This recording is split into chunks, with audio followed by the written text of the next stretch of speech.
Good morning, good afternoon, and good evening. Welcome to the Yale International Alliance virtual series on global citizenship. My name is Nicholas Roman Lewis, and I am the Senior Director for Shared Interests and Identity Groups at the Yale Alumni Association. The Yale International Alliance is an official shared interest group of the Alumni Association, and our mission is simple. It is to connect internationally minded and international alumni for collective learning and mutual understanding. This program was initially intended as a live conference on global citizenship to be held in Rome, but due to the global pandemic, it had to be canceled. A major thanks goes out to our Yale International Alliance board and speakers for being able to pivot during a very challenging time in the world, given both personal and professional constraints. I'd like to thank our YIA board, our founding chair, Renata Caesar, George Abdulnoor, Wendell Agiti, Mina Kamet, Maria Lopez Bresnahan, Min Tran, Christina Tremonti, Caroline Van, and Kyle Wong. Thanks so much for being a great board and helping us to launch this virtual series. So this series contains panels on climate change, the role of corporations, the arts, resilience, as well as today's panel on governance in times of crisis. While all of the panels consider topics through their particular lens of global citizenship, one of the founding principles that we're looking at, or the question rather, is how each of us can be responsible, actionable, and accountable. So in essence, how can we be leaders? So I would like to, it's a great segue to bring our first Q&A speaker, who is Marvin Rees. Marvin is the elected mayor of Bristol. He was elected mayor in 2016, becoming Europe's first directly elected city mayor of Black African Caribbean descent. He studied at Swansea University, as well as Eastern University in Pennsylvania, with a master's in global economic development. And he is part of the Yale family as a Yale World Fellow. So without further ado, I'd like Marvin to come to the stage and let me cancel my spotlight. And hi, Marvin. Hi, Nicholas. How are you? I'm fine. Thank you for, I would say, coming across the pond, but this global, it's a kind of a whole new world now. We're in this virtual settings, and we have people from all different time zones, and I think this is becoming the new normal. So I thank you for taking time out of your day to talk with us. So I want to get right into it, and I ask people just first, how are you doing, Mark? Yeah, doing okay. Yeah, day off today. Well, kind of a day off. Yeah, it's never a day off for the mayor, right? No, children and family day today. Yeah. Exactly. So, so I think a question that we can jump off into is, obviously there's a lot going on in the world. We are dealing with the COVID crisis, which unfortunately in some parts of the world is still raging, whereas other parts of the world it has subsided. We are dealing with, about time now, dealing with the Black Lives Matter movement and questions of freedom and liberation around the world. So given all of that, and being that this particular day we're talking about governance and leadership, as an elected official that is charged with, governing all viewpoints, right, different constituencies, what are some of the foundational principles that you look to that guide you when you're having to deal with all these different matters? So first off, and recent events have really brought these underlying divisions into the open. So it's a real interesting time to be in political leadership. But I found, first off, just openly stating that even if people don't get everything they want from the city of Bristol, that this is a city that will respect them and is in a place for them. So around many of you would have seen that there was a statue to Edward Colston, who was a slaver, that was pulled down in the city just a few weeks ago. There were some people in Bristol who were elated that happened. There were others who felt that, on balance, it was time the statue went, but were dismayed by the way it happened. And there were others who were horrified and really angered that it got pulled down. And I've just been very open in saying that, wherever you are on that spectrum, this is a city for you. And on that basis, we've really sought to listen. So I know many of the people in obviously in the Black Lives Matter movement within Bristol. But then just a couple of weeks ago, I went out to meet some of the people who were involved in the counter protest, as it were, the week after. You say that was being counter protest to that? Well, it was portrayed as a counter protest. So I'm using that language. It's quite bad. But there was a cenotaph to fallen soldiers that we use for Remembrance Day every year, and there was a fear that people would then try and attack that. So basically, people turned out to protect it. It was a mix of football fans. Some of them were hooligans. Hell's Angels were there, and the group as a whole were labelled as far right. To be honest, it was much more complicated than that. They were not all far right, and I went to meet some of the organisers of that. So I've been out to try and connect with and listen to everyone. And I find one of the best defences is to be able to talk people through the reason I made a decision. Even if you disagree with something we're doing, I can talk you through the reason. And we found people that has been able to help us build relationships with people. Wow. I mean, so basically it's being able to try to figure out where people are one-on-one and have that conversation.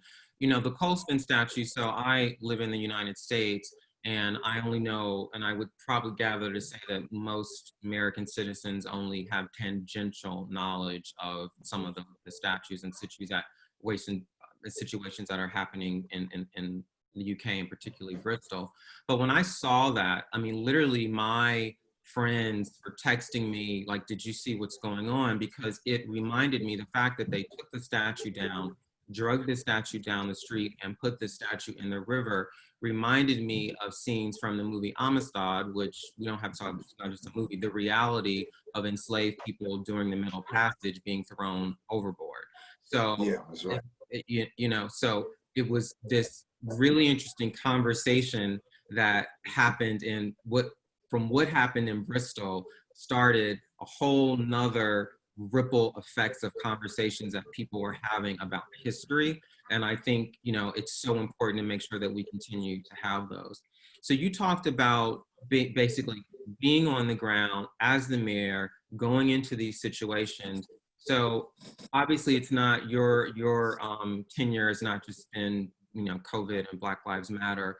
Can you talk about some of the programs that you have developed, or that you from your platform from coming into the mayor, that you think have been successful, maybe lessons learned for other cities or other people listening on this call to trying to get some type of guidance? Yeah, I will. I mean, just to pick up on the full meaning of that, the Colston statue as well. His ships, over 80,000 Africans were part of Colston's fortune-making ventures, the kidnap, and the estimates about 20-25% of those may have died in the Middle Passage. Yes. And his own ships would have docked at the very harbour side from which his statue was thrown into the harbour of Bristol. So the poetry, the historical poetry of it was quite remarkable. The things that we've been focusing on in Bristol is we've really made a priority around tackling inequality, but more than that, social immobility. Along with the US, I think the UK is amongst one of the most socially immobile countries in the OECD. That the circumstances of your birth are by far and away the biggest indicator of where you end up in life. Before talent, before hard work, it's basically your background, and that leaves millions of pounds worth of talent left undeveloped on the shelf. And we are saying, that's a great social injustice, but also it's an economic liability in a very ferociously competitive world. So we've done a big drive on mental health in the city. a Thrive Bristol, but very much taken actually from a Thrive New York model. We've prioritized building affordable homes. And in many ways, there's a whole conversation around house building in the UK where we see, in the same ways we have a national health service. You don't quite have one in the United States, but we have one here. We have an education system that we say are public goods that should be available to everyone, irrespective of your background. Actually, there's a conversation around housing now, in that it is such a core principle of social policy with implications for educational outcomes, population health, that we want to do more about having more public housing, good quality public housing, but not in isolated ghettos, but dispersed amongst private housing. So we're doing a lot on mixed tenure developments, where you will have a local government owned house next to a privately purchased house, and you will not be able to tell the difference between the two. So house building and mental health are two priorities. But we've also done very intentional work around bringing greater diversity to the city's leadership. In the legal system, recruiting people to try and come into politics, into the classroom, we've set out to identify talent and support that talent to rise.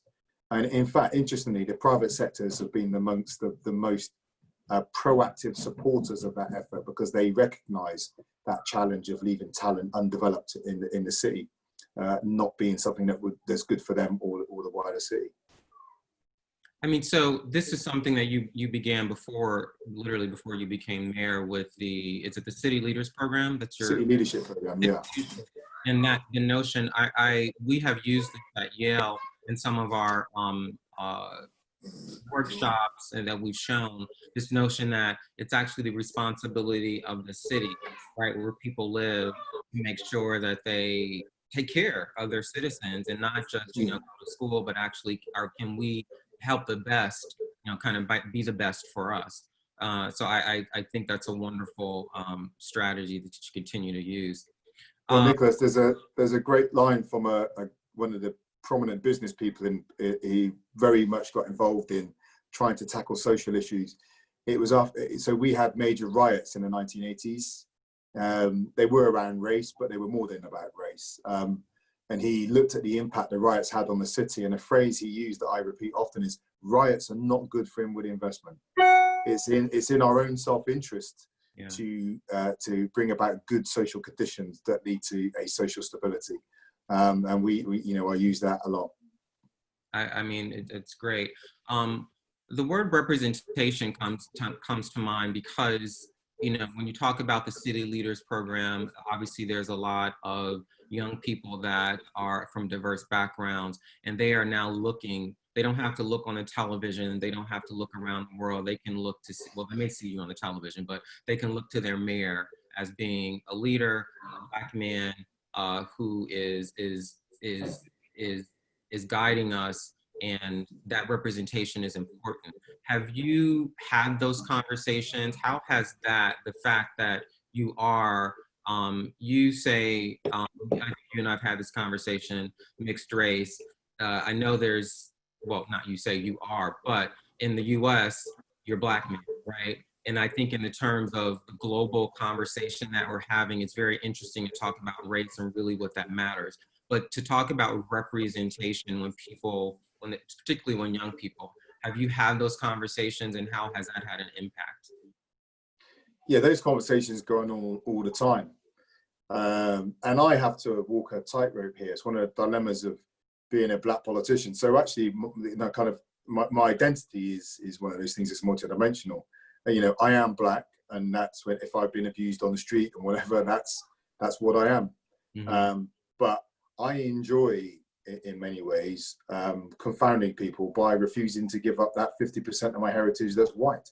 Mm-hmm. And my white family go back in Bristol for centuries. In fact, probably many more hundreds of years than some of the people who have written me letters abusing me. And if that causes you a problem with your understanding of identity, belonging, then I'm glad, right? Because I am a full legitimate human being. And I think that those of us who live lives across boundaries, do have a role in today's world in kind of challenging the way that we define what those where those boundaries you know, are legitimate, illegitimate, who belongs and who doesn't belong. It was a question that came up when I was at Yale, actually, with May Ackle, who's Lebanese with a Jewish mother and Christian father, and myself and May started to talk on campus about this place of people whose parents come from either side of some historical divide. But I found it a really, I don't want to overclaim what I mean, but it does matter that that people see people that look like me. Mm-hmm. And I will say, actually, that I've had some healing in myself, that when I've gone out to some of the white housing estates, working class, left behind housing estates on the edge of Bristol, that I've had people say, no, you're one of us. And the reason they say I'm one of them is because I grew up like them. I grew up poor, for want of a better way of phrasing it. And I think my mixedness has offered channels of connection to people that perhaps wouldn't exist if I didn't have this identity. Well, doesn't it also lead to the fact that you as a politician understand a particular reality, right? So, to say that you can go to the housing, we call them projects here, and it's not, you're just not coming from a point of like, this is another agenda item on my list today, but I know what your lives are like. And so now I'm going to try to, institute, policies and plans that can help you. So that goes, I think, to that representation as well. So speaking of that, I mean, this is kind of a funny question, but if you had a magic wand, how would you initiate change systematically with some of these racist and national, international structures and institutions? If I need a magic wand to get a magic wand. But my sense of race and structural racism is that it's about economics. I think there's a rush for relationships, and listen, I'm into the relationships. There's nothing that makes me feel better than seeing people come together across boundaries. It's that heartwarming feeling you get. It's in my family. I actually ended up marrying a white American woman from Gloucester, Massachusetts. So it draws me. But I have to get brutal about it. Tackling racism is not about waving a magic wand to get kumbaya, where we all sit around a campfire and sing together. All those inequalities, the political systems, the different levels of respect and so forth, is based on the economic inequality of people. So it would have to be, wave the wand to redress the economic inequalities that exist simply because of the color of people's skin. So some of those inequalities, I think the COVID-19 has brought that out, right? So yeah. COVID just took a swath. It didn't matter who you were, what your income was, what your age was, no matter what they told you. So do you think that that can have some type of positive impact on us going forward? It literally has drawn the curtain back. How would you, consider that impact? So I would slightly change that a little bit. It's interesting. So COVID is a massive challenge, but it also presents an opportunity, and it's one we've been trying to wrestle with in the city, because actually everything's been stripped back. All the cosmetics being stripped back off our society. We get into every one of our systems is being tested, right? So our food system's being tested, because when people begin to socially isolate, can they get access to food? And actually, what happens to the food supply chain? We had supermarkets almost go empty. So our whole food system was tested. Education system was tested, with children being kept home from school. How does it cope? How resilient is it? Particularly if they don't have access to laptops at home, or they're not online. So we've had a compounding of inequalities.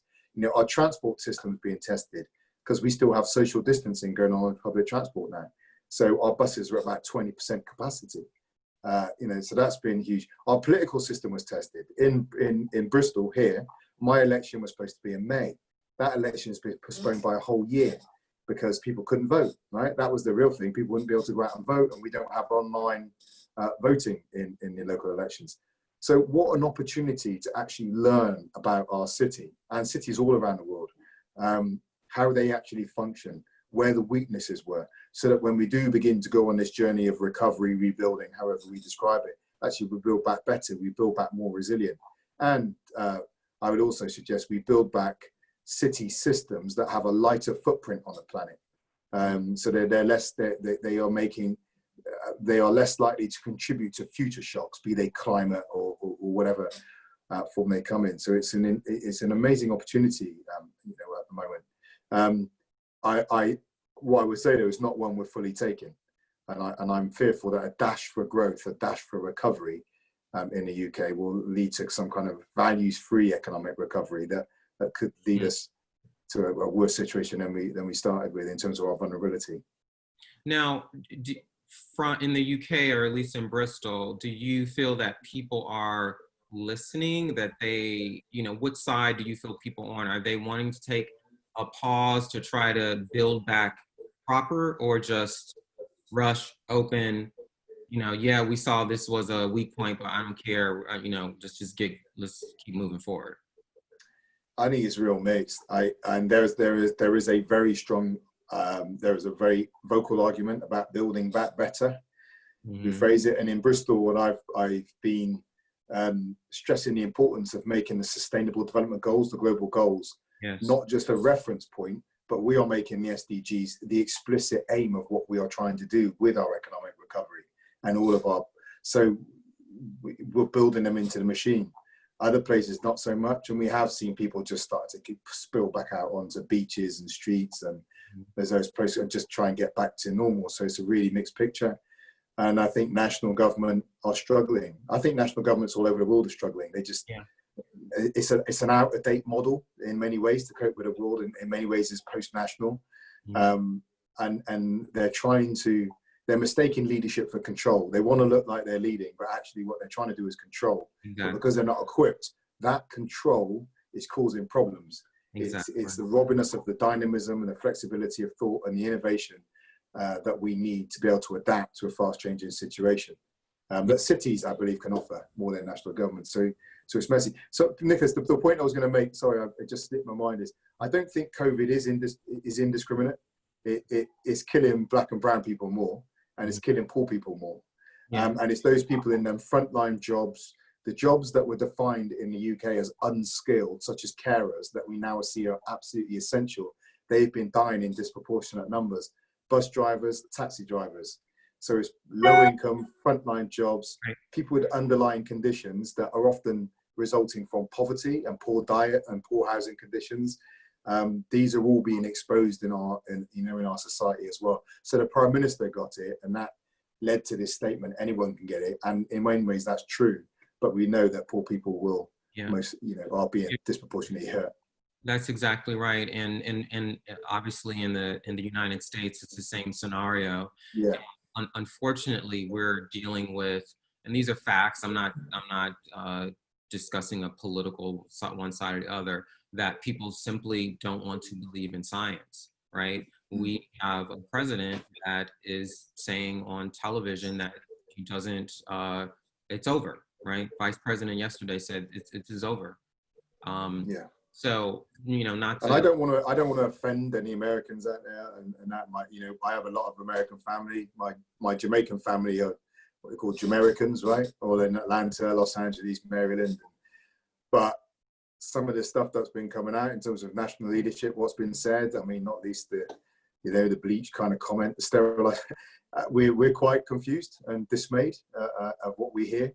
And what I would say is, you know, we are just very thankful for the leadership that's coming from some of your mayors and your governors, actually. And we see that as a point of sanity, if I'm not crossing a line here. And actually, just a few weeks ago, I and the leaders of the 10 core cities, the 10 biggest cities outside London, between us, we govern 26% of the UK population.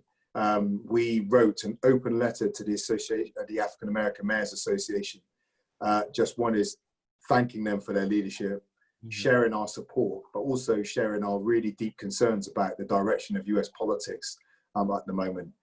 So we've done that openly. You can read that on the UK Core Cities website. But we are very concerned about what's going on in the United States, from over here. And that's one of the small, even though it may be a small seed that we're trying to planting with the Yale International Alliance and with what we feel that our role as being in this Yale alumni family, that we can at least start to have these conversations around thought leadership and then start to put, connect the dots in our networks and start leveraging really great ideas and plant those seeds. And so I'm so thankful that you were able to join us today. We have a few minutes left before we transition to our panel. And if anyone has a question, please use the Q&A. Maybe we can get a question or two in before we have to leave Marvin. And so while we're waiting for a question, Marvin, I just want to ask you, so you talked about the, getting guidance from those mayors and those governors in the states. So when you're talking about being an elected official, for anyone out there who's thinking about running, because I know a lot of people, even before COVID, were like, if you want to be the change, to get out there. There's a lot of progressive movements going on here. But could you give people advice about, if you're thinking about running for office, maybe some of the both strategic things, but also the mental, personal things you may want to consider for that? So, I mean, I've got a UK view, obviously, the machinery over here, but, I think it's just a case of getting involved with the party and then running. The mental, emotional side of it is that you have to take a deep breath. We are all fallen, broken individuals. Political parties are not perfect machines, and the political system's not perfect in running. We just got to do our best in the face of that. Too often I get people say to me, well, it's not for me. And I say, well, maybe it's not about you. Maybe it's about you deploying your skills, in the world at this moment in time. And in fact, when I was on the World Fellows Program, Stanley McChrystal, we had breakfast with General McChrystal, and I'll never forget what he said. He said that the price of getting involved in public life is so high that good people won't do it.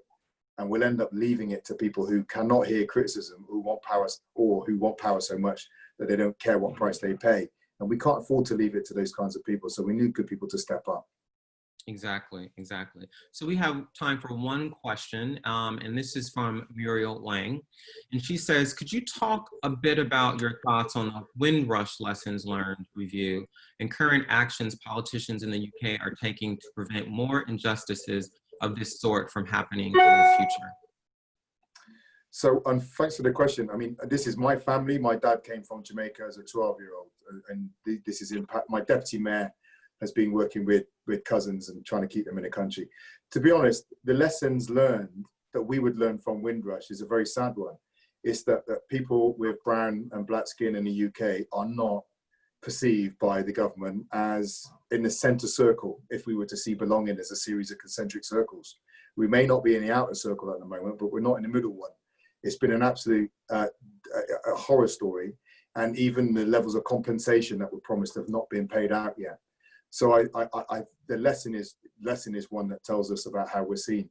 And personally, for me, I said to my white American wife, do you think that this whole conversation around migration has anything to do with you? She said, no, but I think it's got something to do with me, and I'm the one with the British passport. So it's an unfortunate situation. The lessons learned in the community is you have to be on top of your paperwork. That's the only defense people have. So it's a very unfortunate period of time.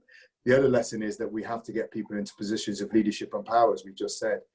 It's been fantastic to have my deputy mayor, who is, I believe, the first Rasta cabinet member in Europe.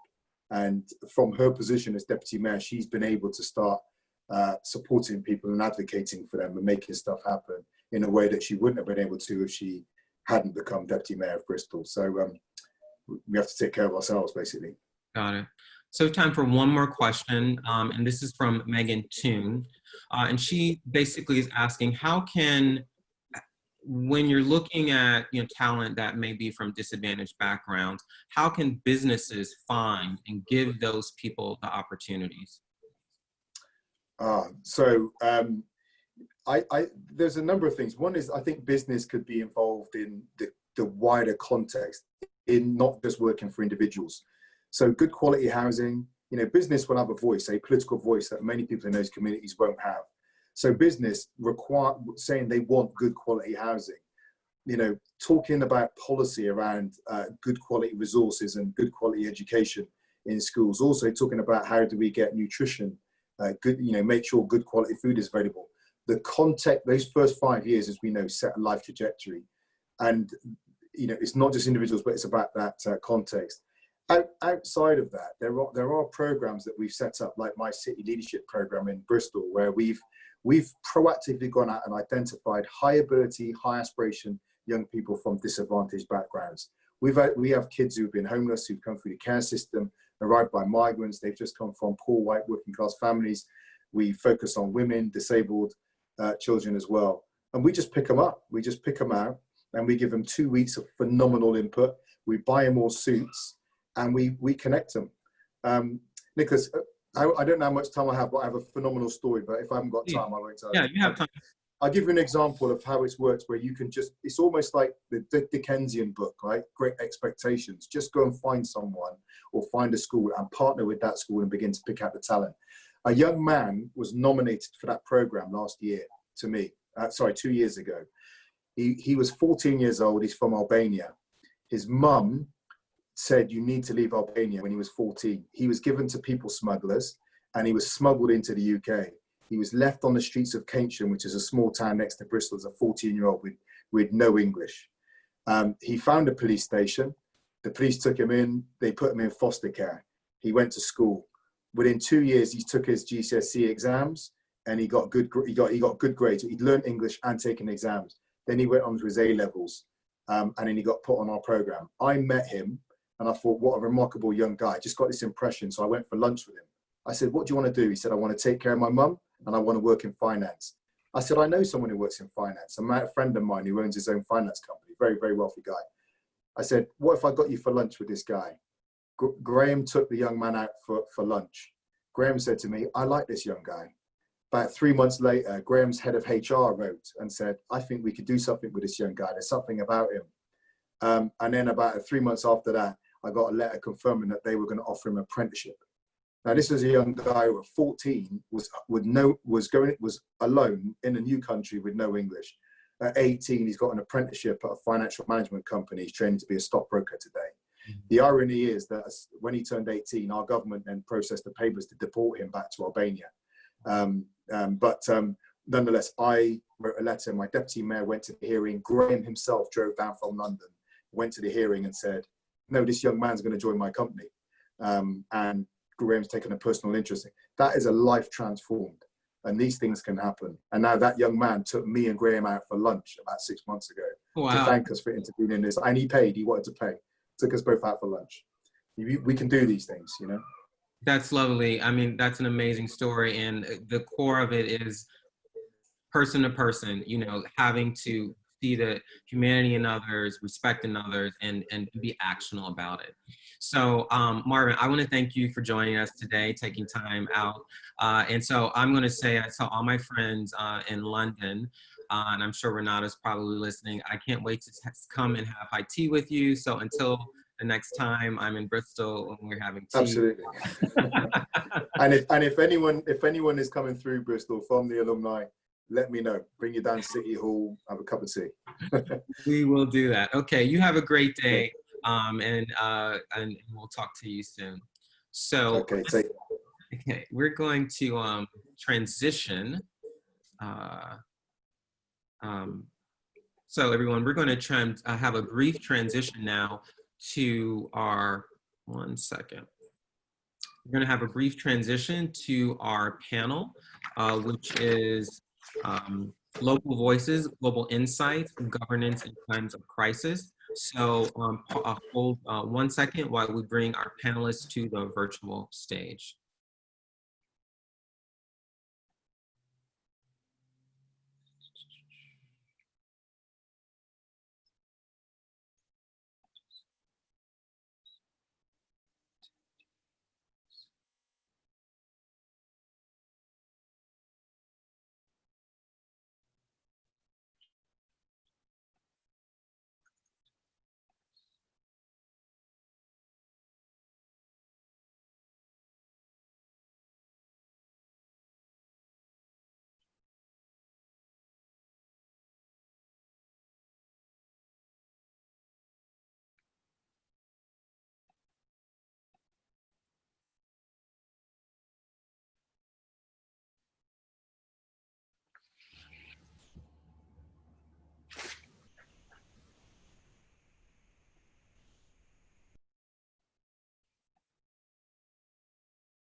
So I believe we have our panelists to the stage, and I will now hand this over to YIA board member George Applenor. Hello, Nicholas, and hello, everyone else. I think, Nicholas, we might be missing one panelist. I don't know if you have added her, Christina.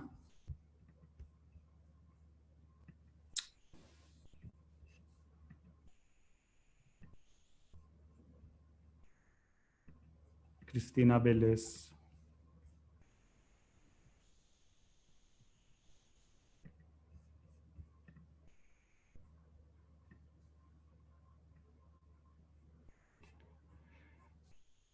Hello, everyone.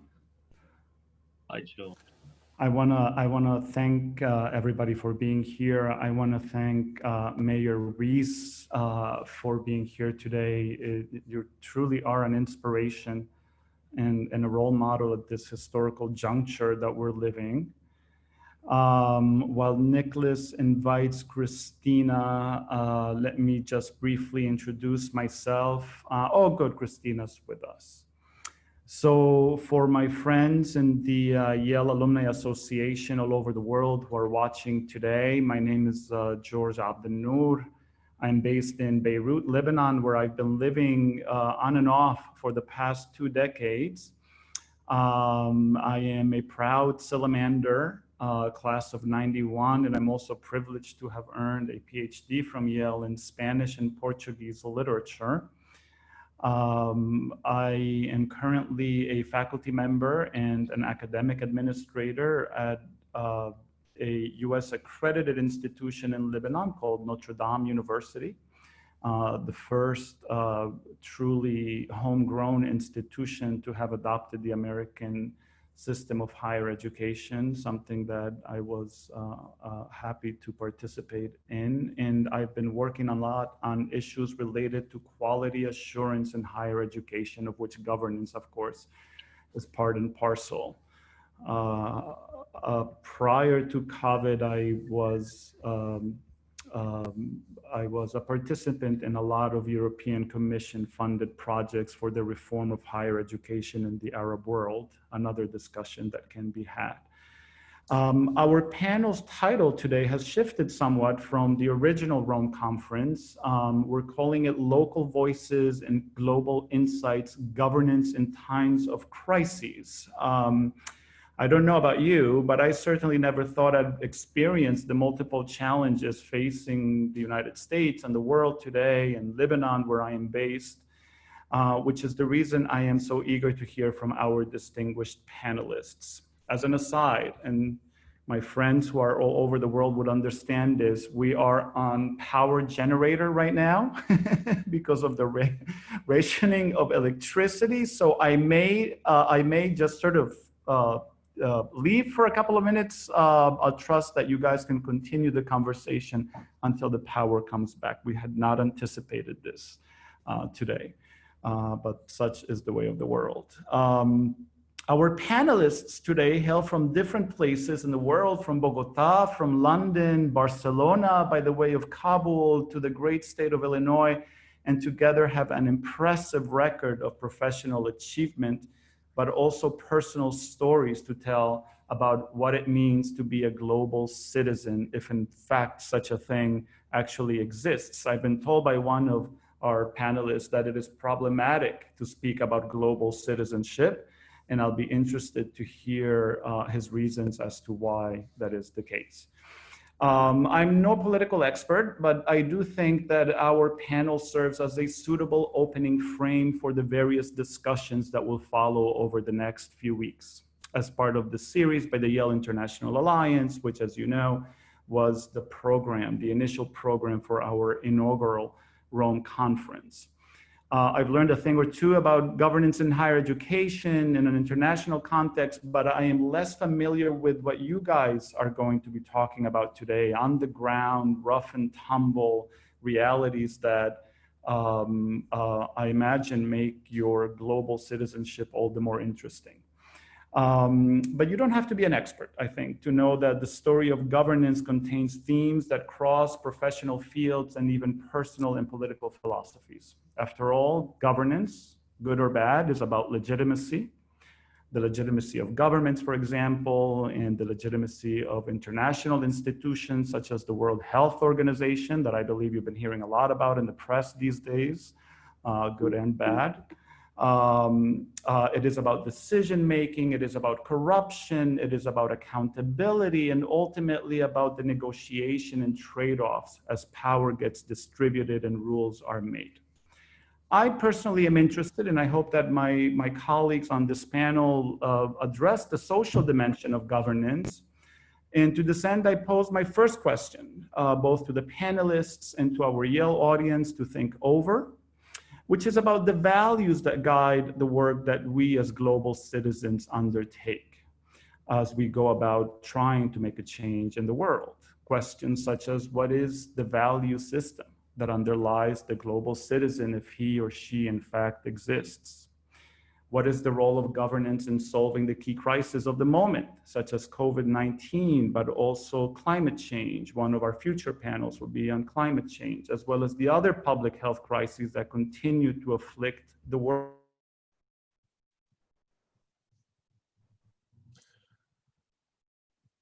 All right, did we lose George?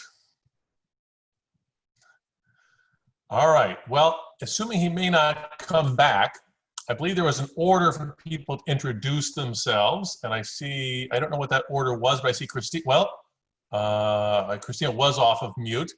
So I'll take over until George comes back here. He was in the midst of some questions, but I think you all had a chance to speak with George. You had some remarks prepared for about 5 to 7 minutes. And so Christina is nodding vigorously. I'm gonna turn things over to you, Christina. Well, thank you, Michael. I think actually Sarah was nodding more vigorously than I, but I'll start. No, but okay. I think the last question George was posing about the values behind global citizenship is probably the key question before we start talking about specific situations. And I was thinking last night about what it meant to be a global citizen, because of course it is a problematic concept. I wasn't the one who said it was problematic, but it is problematic.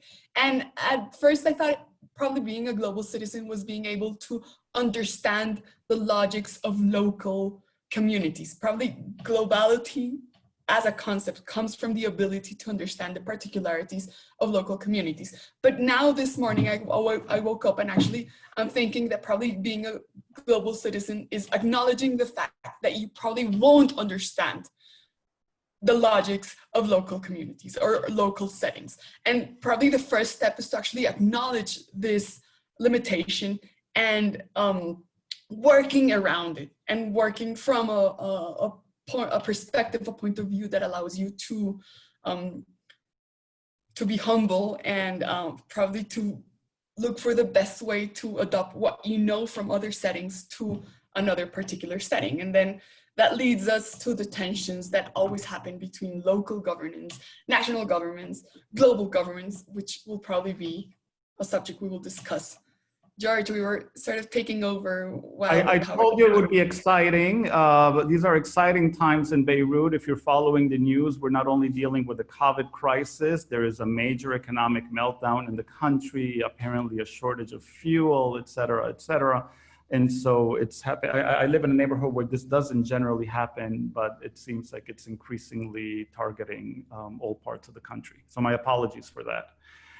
Were you introduced, Christina, were you properly introduced? I'll save the questions that I wanted to frame our panels till the end. If you have not been properly introduced, I want to say that Christina is Vice President for Public and Private Partnerships at the Cámara de Comercio de, correct me, Christina, if I'm wrong, Cámara de Comercio de Bogotá, or Bogotá's Chamber of Commerce, am I correct?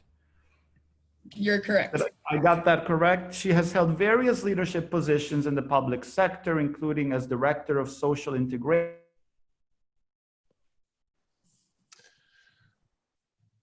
Well, if this continues, Christina, you may need to talk a little bit about yourself before going on. I was the Secretary of Social Integration and of Women Affairs of the city of Bogota. and a World Fellow. I proudly wear the t-shirt. I was actually going to start my intervention saying that I was actually going to cash in Major Rees's invitation to visit him in Bristol. I wanted to be an academic, so I have a PhD in management. That was my initial plan, but life has taken me elsewhere. And right now I am a person of local governance. I'm a person of local governments, of local development, and that's probably what I'm going to do for the rest of my life. That would be the proper introduction. I don't know. Well, George is supposed to be the moderator. I'll take over for now. Next on my panel of pictures is Abik. So I will go to Abik next. He's also not muted, so he seems to be ready to go. Right. Well, thanks, Michael, and George, if you're there, thanks, and hello, everybody. I hope you can hear me. I'm not quite sure, Michael, can you hear me? Just Good. fine. Right, so thanks, everybody. I'm Abhik Sen. I'm currently the head of innovation and partnerships at the Commonwealth Secretariat, which is the intergovernmental organization for 54 member states or countries, if you like. Now, these countries are spread all over the world, and you know, we have rich countries, poor countries, small countries, big countries, countries from all continents. So it's a really diverse group of countries. In many ways, we operate in the same way that, say, the European Commission does for the member states of the European Union, or you know, the ASEAN Secretariat does for the member states on the ASEAN region. But because our cohort of countries is so diverse and so global, if you like, there are obviously very specific challenges that come with that. Any problem in the world which is, you know, being reflected at an international level, whether at the UN or at a regional level, are essentially magnified for us, because a lot of those problems are quite often, you know, at the front and center of our member states' concerns, whether it is COVID-19, whether it is climate change, and of course, all the things related to what Marvin was talking earlier about sustainable development goals, etc. I think I have about 5 minutes. Is that right, Michael? I mean, I can. That's right. what I was told I had. Right. So feel free. Okay. George, so technical issues, we'll fill the time here. So very quickly, I suppose I think what George wanted us to do was to just tell everybody a little bit about ourselves.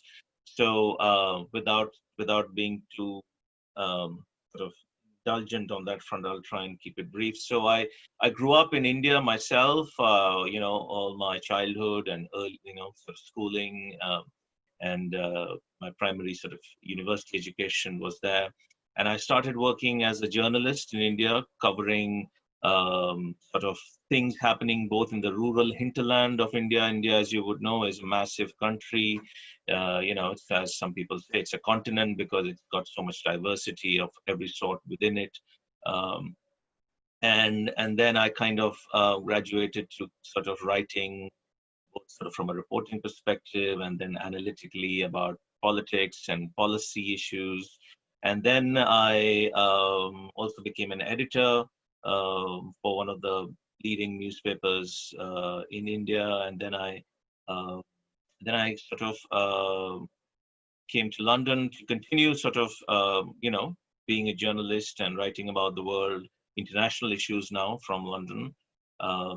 And then I moved on to firstly Bloomberg as an international editor, and then as a managing editor at The Economist, where I had the opportunity to obviously again look at the world and sort of, you know, and a few issues in particular, and write about them and research them. And then there came a point where I felt like sort of, you know, I wanted to kind of move on from just sort of writing and analyzing things, which are very important things. And, you know, because, you know, most of what we know about the world is what we consume from the media. And quite often the global discourse is shaped by certain sort of elite media institutions. And I've been part of them, some of them. But, I realized also that sort of the global discourse is often sort of skewed in favor of certain interests, certain sort of issues which are dictated really by the inequalities that are germane to pretty much everything in the world. And I kind of wanted to move on there. And then when I was the economist, I had the great privilege to come over to Yale as Christina and Marvin as a World Fellow. And at Yale, I had the opportunity and the luxury to essentially step back from the daily grind to rethink a lot of things, and obviously the great exposure you get to a wide variety of things at Yale helped things along. And then I had the opportunity to make this transition to actually shaping public policy and helping governments and other institutions, particularly in the group of Commonwealth countries. So I've been shaping, well, initially I had the role of head of policy and research, where I worked with many of our smaller and least developed countries in designing social policies, whether it's education or youth development or entrepreneurship, youth employment.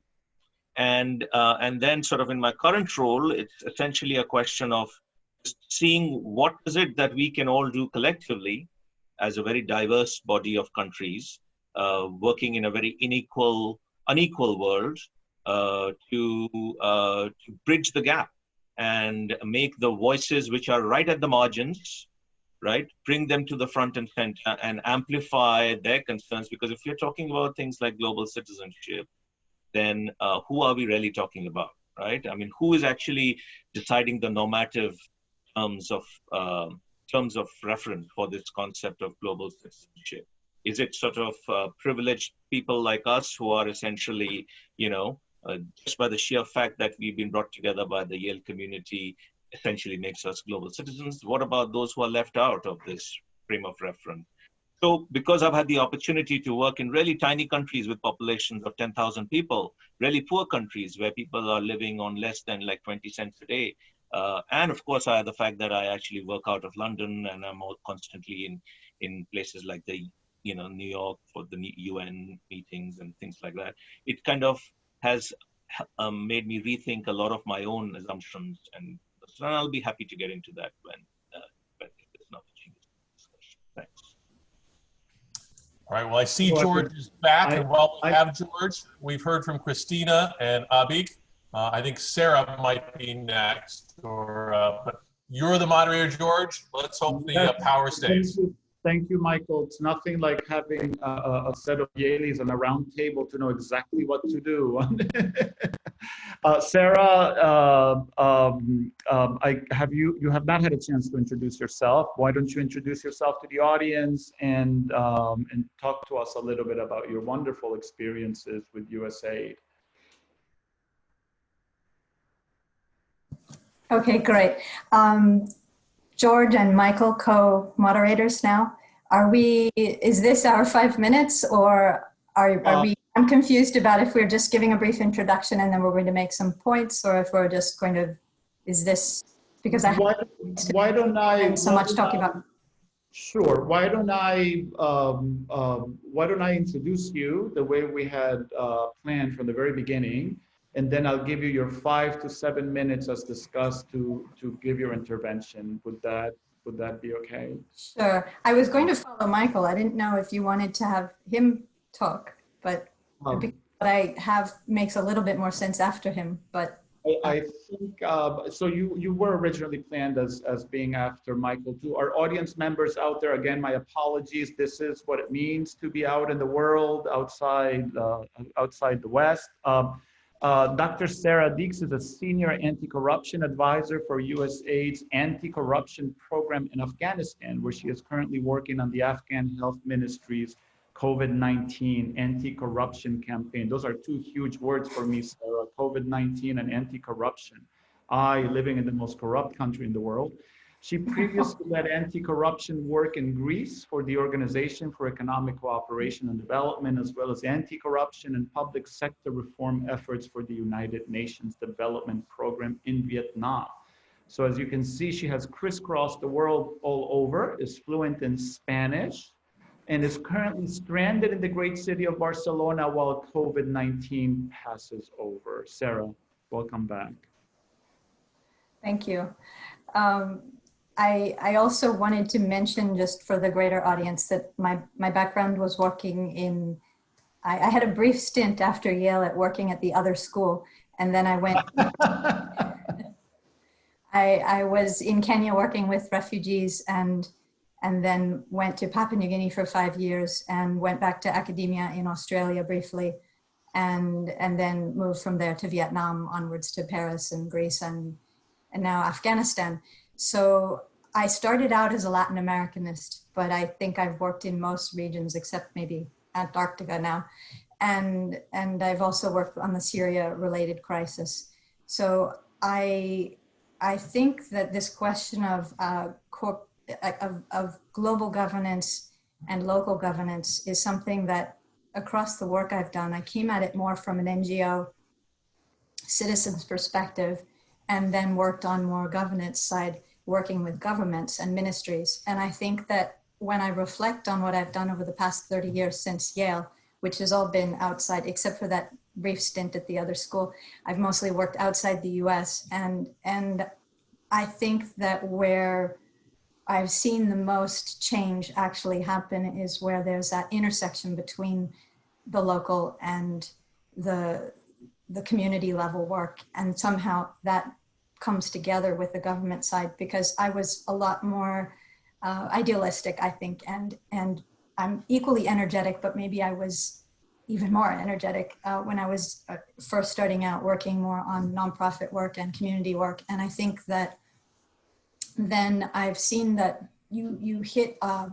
brick wall when you organize and mobilize. There are also some real limits and constraints that the structures created by international institutions or governments at the national level and at the international regional level pose. So I think that where I've seen, and what I'm increasingly trying to do in the last few countries where I've worked, is to bring government to the table and open up mechanisms for the local groups and movements, and then also to strengthen the more grassroots and community level work. So I think that as we think across the panel, it's interesting that these are not separate pieces, or that we can come today and say we need to do more locally, but also there needs to be a willingness and opening among the national actors and international actors to create spaces. And so I think as global citizens, when I say maybe the members of this panel and our audience, because if I was recently speaking to a group of students in Australia and I was speaking to them more as activists, I think that talking to us here, that the roles we have are perhaps to facilitate that, create that space and open up so that it isn't just a bunch of people banging against a wall. And I see that, I can say that across, even though I'm originally from the US, I really haven't worked much in the US. So I'm talking more broadly. And especially I've been working in developing countries. I think working in Greece was one of the exceptions in my career, but mostly in developing countries. And I had 3 points I wanted to make. One is thinking about what Michael will talk about, corporate governance, that I think that in my field, anti-corruption, that the US and the EU and others have effectively set up and enforced laws and rules against bribery, for example. But I think that companies from these countries have a difficult time competing with others that don't play by these rules. So we can do a lot to become better.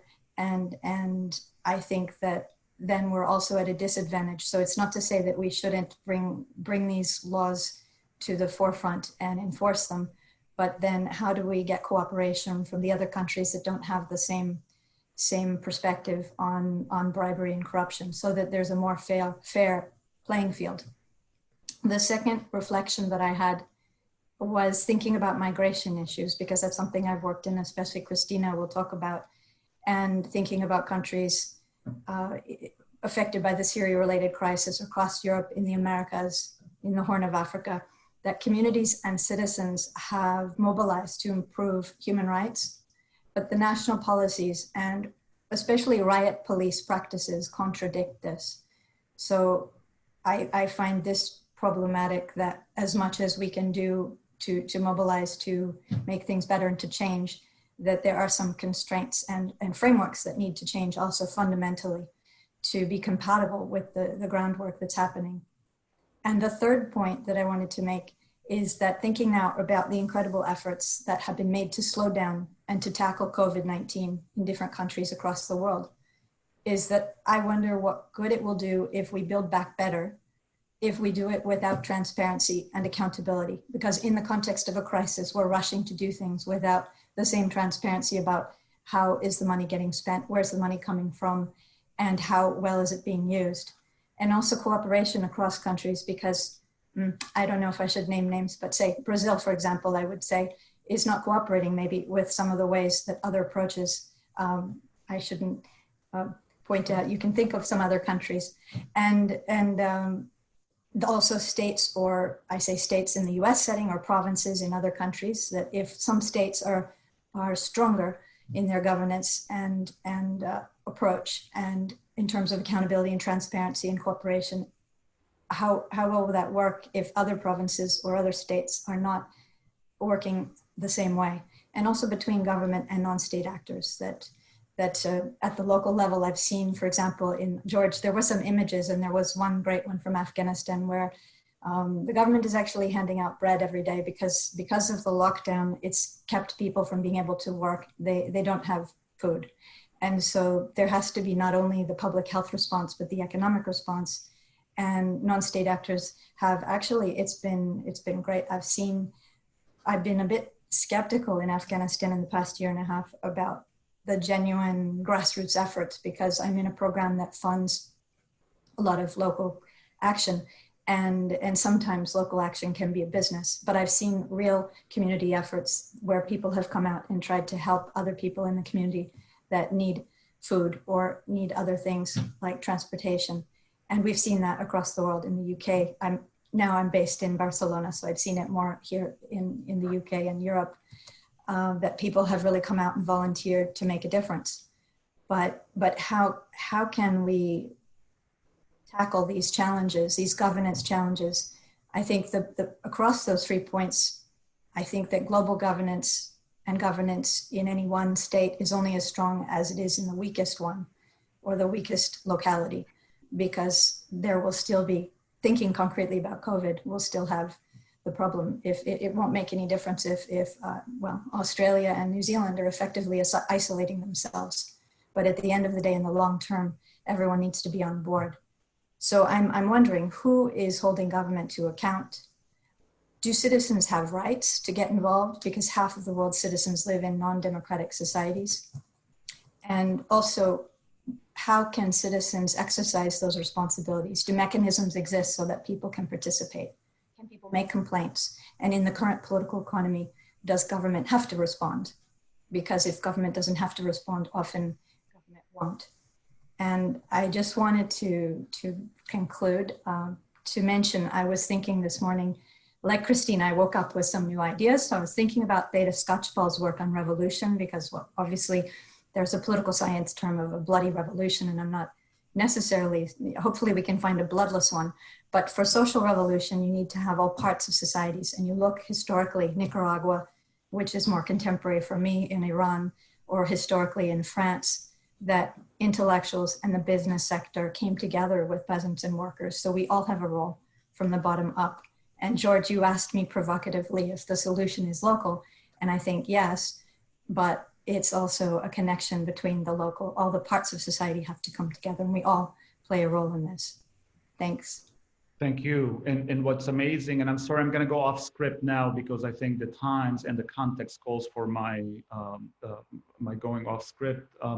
But your point about non-state actors, which of course is the problem here in the Middle East at the moment, in the wake of the new sanctions on Syria and what's happening in Lebanon. The challenge of the efficiency of non-state actors to meet social needs in times of crises, while not being recognized as legitimate actors because they are not part of governance structures, et cetera, and often, in fact, are on the receiving end of penalties by state actors, et cetera, is the crucial question in the part of the world where I am right now. And I don't want to get into the politics of, whether you are on the right side or not on the right side, and all of the other things. But we're struggling with that. I mean, what we're seeing is precisely this, this drive at the grassroots level by different actors to meet the needs of the population at a very, very critical moment. So maybe at the end of the panel, we can go back to that, Sarah. I'm fascinated by this question. Going off script, then, I think we're going to loop back to Michael, because you mentioned the role of corporations as players in this larger landscape of how do we contribute to governance structures that actually serve the needs of the people. And I know that Michael has a lot to say. Michael, you introduced yourself, I believe, to the greater audience. Not really, but I'm prepared to. Are you? Why don't I go ahead and just very quickly tell everybody that Michael, help me with your last name. Frerichs. Frerichs. Frerichs. Is a member of Yale's class of '95, and he has been the state treasurer of Illinois since 2015. Prior to that, he was a Democratic member of the state Senate. In my little research, Michael, I noticed that your name pops up consistently on Illinois Public Radio, educating the public about many of the policies that have to do with fiscal decisions that happen in Illinois, among other things. I believe you're going to be talking to us a little bit about this relationship between the public and the private sector, and the issue of corporate governance and how it relates to some of the social values that we've been talking about here in this panel. If I may add one more thing, and please, Michael, if I'm wrong, you'll have to correct me, but I've been told that you are one of the tallest members of the Illinois political establishment since Abraham Lincoln, and we're always looking for much taller politicians than what we've had in the past. So thank you for being here with us. And the virtual floor is yours. George, I'm glad to have you back here. I jumped in. I'm a poor substitute as a moderator. I have to point out that although Christina spoke, I'm not sure, I know I didn't give her a great introduction, and I'm not sure she said everything that she was planning to say in her 5 minutes or so. So you may want to reach back out to her. We'll get back to her for sure. In addition to being class 95, as you said, a proud Salamander, I'm a proud Branfordian. And I'm very happy to be part of this panel. But I sort of wondered why I was asked to be here. And for those watching this, if you grew up watching Sesame Street, you might expect to hear the song, "One of these four is not like the others. One of these does not belong." I think I could poll the reaction of the audience. It'd be interesting to see who was wondering what a state treasurer is doing on a panel for Yale International Alliance virtual series on global citizenship. And quite frankly, if you knew more about me, you might even wonder more if you knew that I was born and raised in a small farming community of 800 people and currently live approximately 27 miles away from that small town. So although I majored in German studies at Yale and lived in both Eastern Germany and Taiwan, where I studied Mandarin and taught English, the job of the state treasurer may not strike you as the most global of positions. But the subtitle, Governance in Times of Crisis, seems like a good hook. I am an elected government official, and I think we can all agree that we are in a time of crisis, whether it be a global pandemic, an economic recession, a reconciliation of the legacy of a racist past in America that America is going through right now, a climate crisis that has been pushed to the back burner but has not gone away, or to be a little provocative, what I might say is a threat to U.S. democracy and an abdication of U.S. leadership, whether it be through the Paris Climate Accord or arms reduction and ensuring world peace and democratic values. I think that everyone can agree that there are a lot of crises to deal with right now. So what role does governance play and who plays it? A lot of people don't know what the state treasurer does, so let me talk briefly about the role of state treasurer in Illinois. If you live in the states and are familiar with the responsibilities of your state treasurer, congratulations, you are in a small minority. As we say in the National Association of State Treasurers, if you have seen one state treasurer's office, you have seen one state treasurer's office. We are all different. In Illinois, I am the chief investment and banking officer for our state of nearly 13 million people. I oversee a portfolio of approximately $32 billion, 14 billion in state funds, 6 billion in pooled municipal funds, and about $12 billion in college savings funds. In addition, we administer a state-run retirement savings program and a savings program for people with disabilities. I'm in charge of financial education for the state and administer an unclaimed property program that returned nearly $250 million last year to Illinois citizens. So what role, if any, does that play in governance in a time of crisis, especially global issues? My governmental duties do not seem to have a direct role in many of these crises. But I would like today to expand the definition of governance from government to corporate governance as well. So in addition to that $32 billion portfolio that I manage directly, I'm also trustee of a state pension fund that invests about another $20 billion.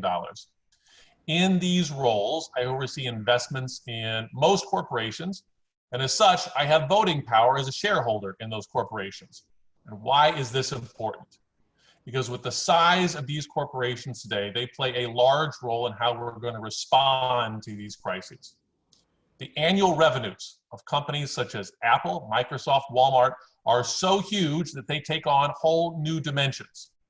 So much so that their profits dwarf the economies of many countries across the globe. For example, in 2017, Walmart earned more than the entire GDP of Belgium. The earnings of giant conglomerates and compared them, so if you compare them with the GDP of countries across the world, as reported by the IMF, we see things like Mauritania their GDP is smaller than the total revenue of Spotify in 2017. Spotify would be the 151st wealthiest country in the world if it were a country based on their revenue. Ethiopia's GDP is smaller than Johnson & Johnson's revenue in 2017. J&J would be the 67th largest country in the world. Serbia's GDP is just below Facebook's revenues in 2017, and I'm going to guess they're even further behind today. Facebook would be the 90th country in the world by GDP if it were a country. Kuwait is smaller than Amazon. Now you can look at a different set of rankings, looking at government revenue and compare it to some of the world's most profitable businesses. A list from Global Justice Now, an NGO, ranks the world's top 100 global economic entities. 69 of those 100 are corporations, leaving room for just 31 countries on the list. Now, it's important to know when you look at it that way, the limitations of the comparison. Government revenues are generally a lower figure than GDP. So for example, Russia's governmental revenues were 216 billion, pale in comparison to their GDP of 1.3 trillion. So it's clear we're living in a globalized world, but the rankings of this, the ranking of spread power around the world. So Brazil, South Korea, and India all feature in the top 20 countries. And the top 10 biggest businesses have a distinctly global look, from China to Holland, Japan. It's not just a US monopoly. And my point is that corporations play a large role in creating and responding to crises.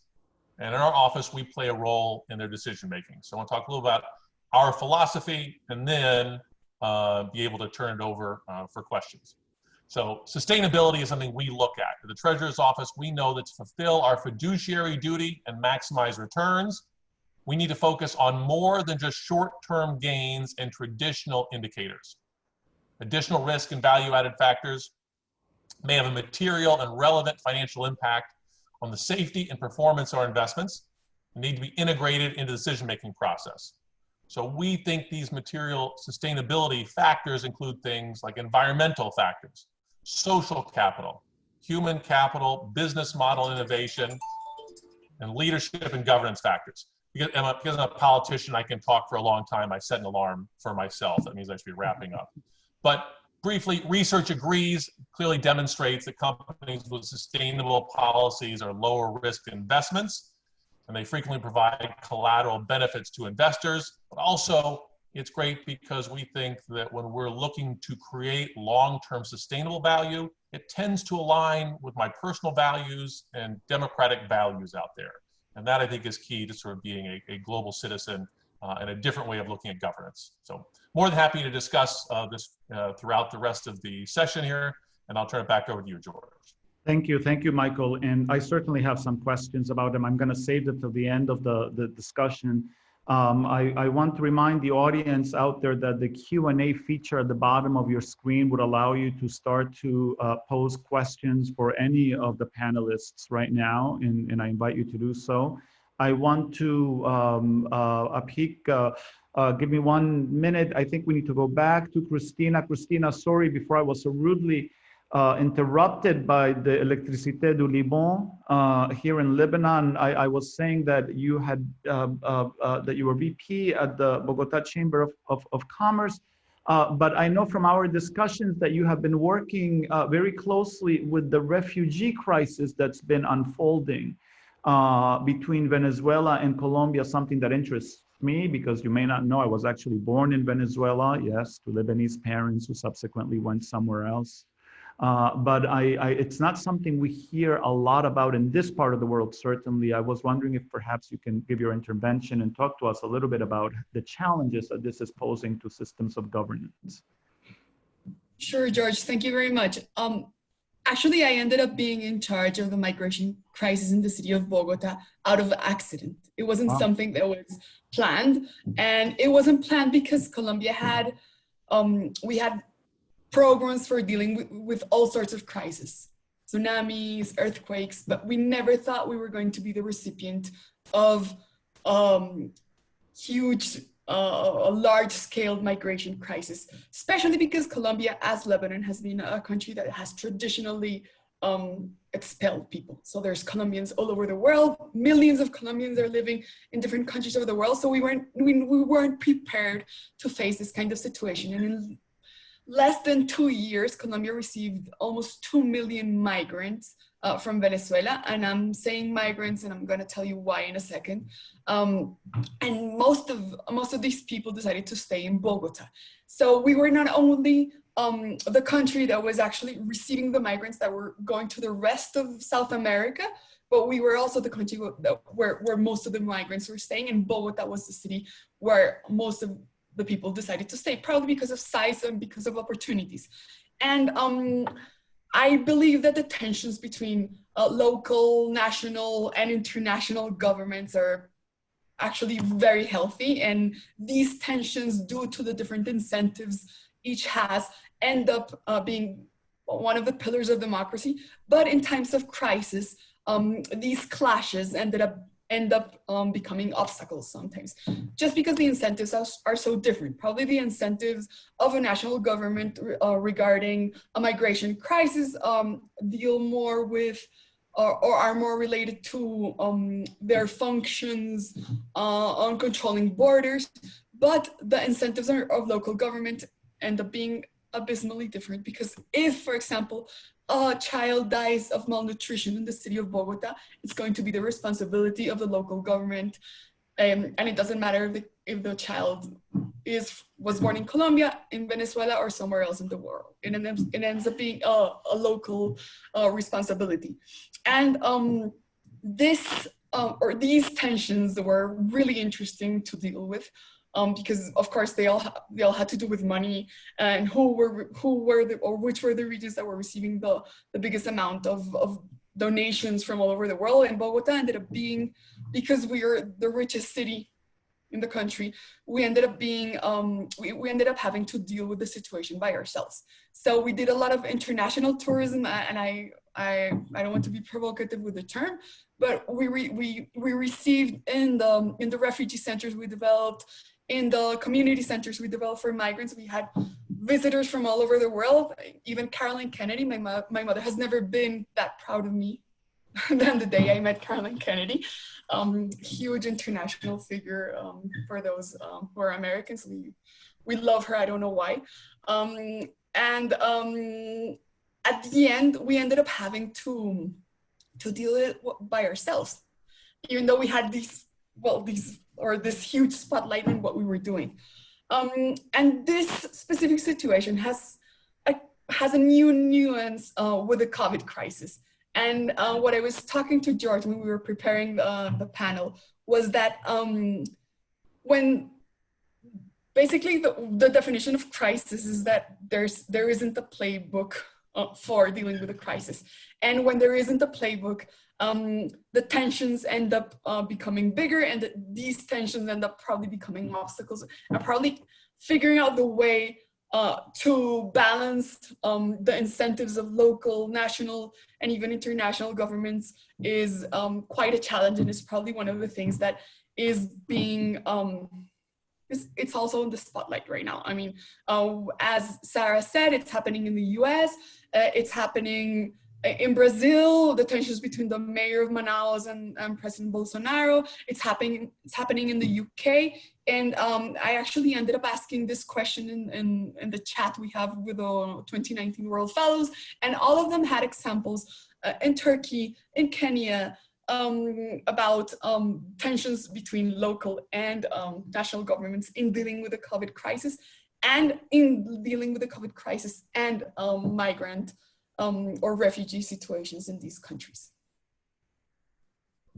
Wow, what a set of challenges to have to deal with on top of all of the undergoing and pre-existing problems that a place like Colombia and Venezuela have had. It struck me as you were talking that in talking about migration, Venezuela had been a receiving country up until the 1980s. In fact, it was one of the destinations for immigrants from Europe and other parts of the world, and now they become a kind of net exporter of immigrants or migrants, if you want to use that term, to all other parts of the world, all over Latin America, and especially Spain. And of course, they're not being received given precisely this tension between the global and the local that we've been talking about. Thank you, Christina. I have some questions for you as well. Afik, I know you spoke, but I want to give you back the opportunity to elaborate a little bit more on your role at what it sounds to me like is a mammoth organization. 54 member countries of the Commonwealth. Was England that big of an empire?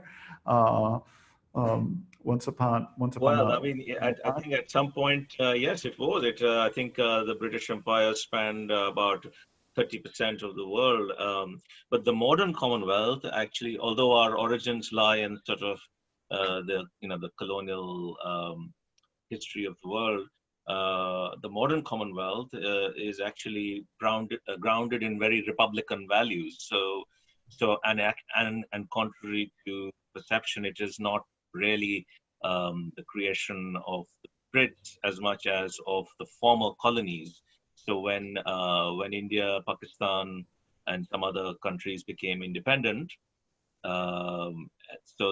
they did not want to sort of throw the baby out with the bathwater as such. So it was actually the Indian Prime Minister in 1947 who said that sort of the countries which were formerly part of the British Empire should reconvene as sovereign and independent member states of a modern Commonwealth.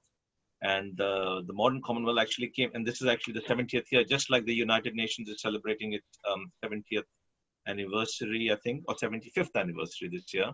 The Commonwealth is celebrating its 70th anniversary, as is NATO. So the difference between organizations like the NATO and the European Union these are treaty-based organizations. There's a treaty at the center of everything, right?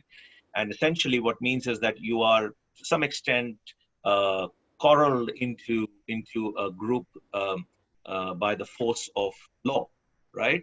If you violate the terms of the treaty, you could be expelled, suspended, whatever it is. So the Commonwealth, by contrast, is a voluntary association of the states. So every country is in there because they choose to be, and they can leave anytime they want.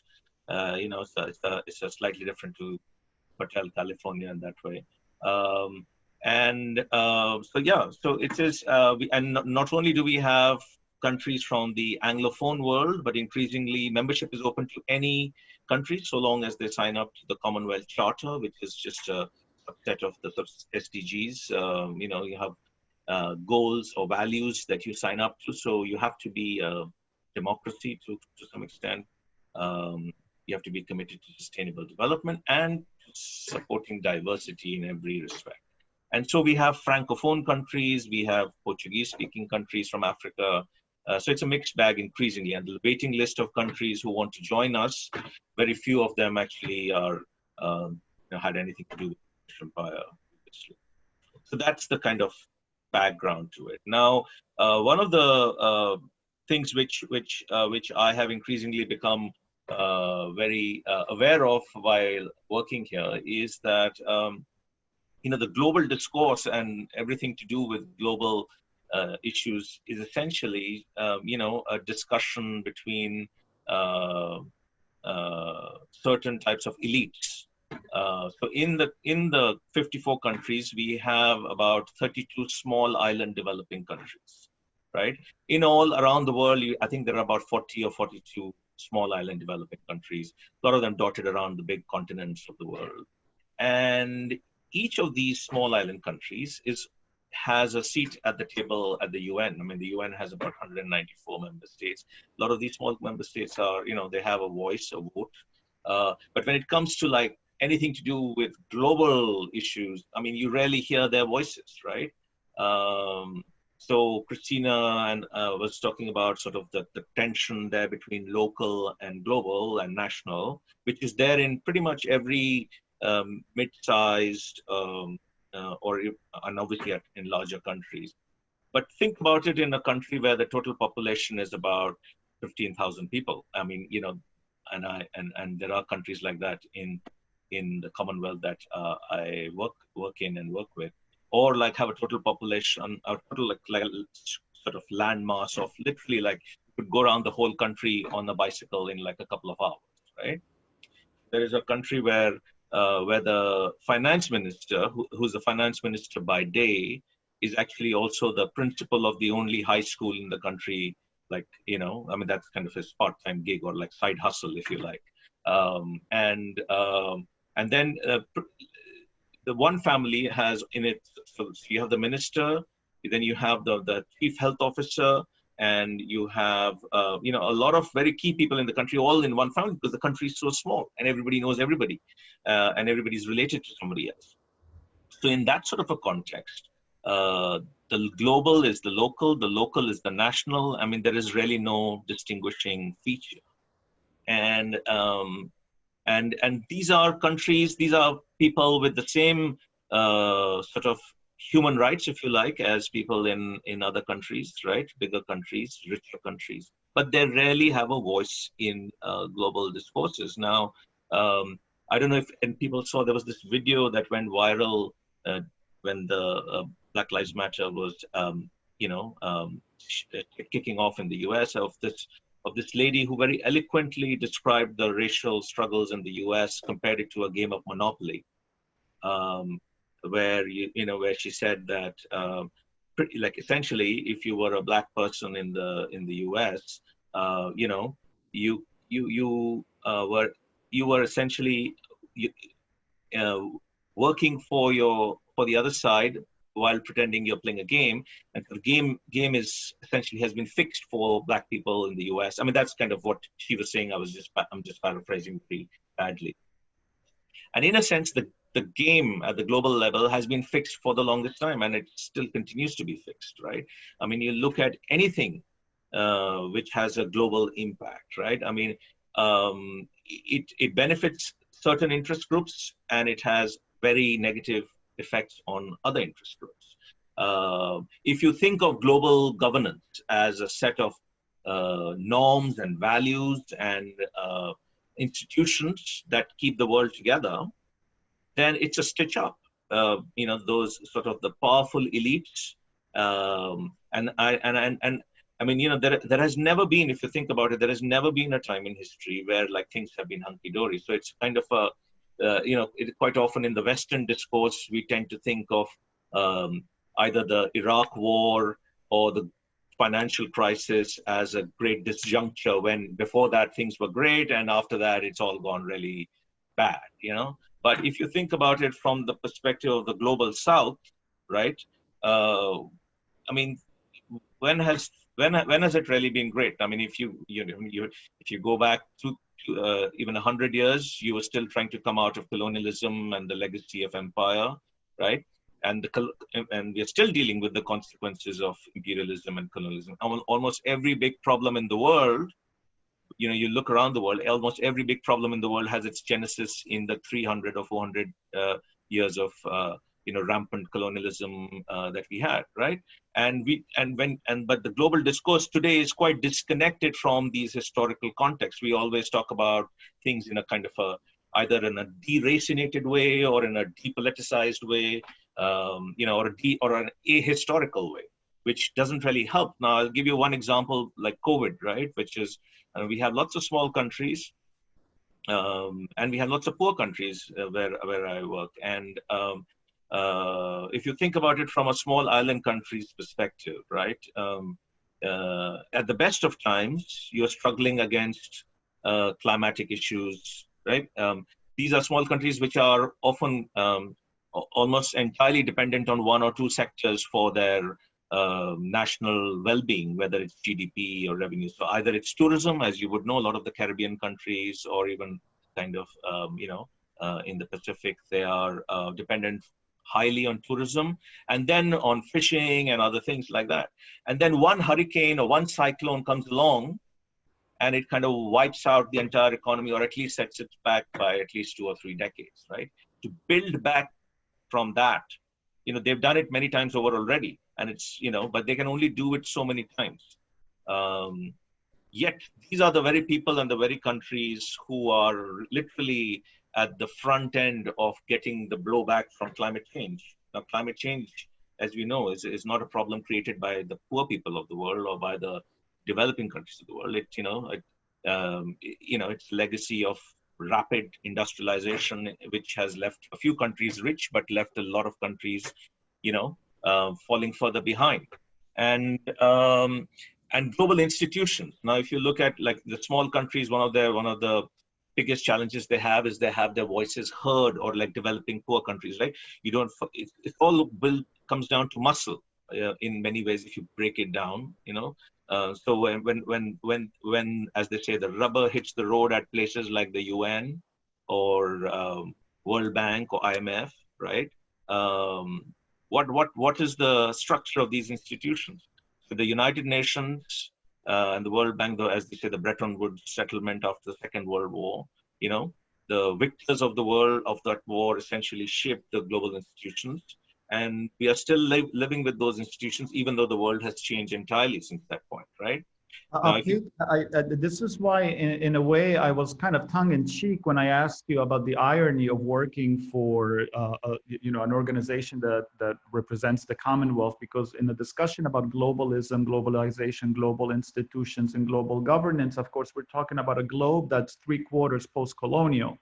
And so for the globe to be joining a project of globalization is in a way kind of, joining many of the forces that put them in a state of colonialism, at least in the modern period to begin with. But I'm going to ask you to hold for just 1 second, because I want to go back to this key question of corporate governance. And Sarah, I want you to weigh in on this, because I know it concerns you as well. We've had private discussions, you and I, but it's really Michael who needs to start to address this question.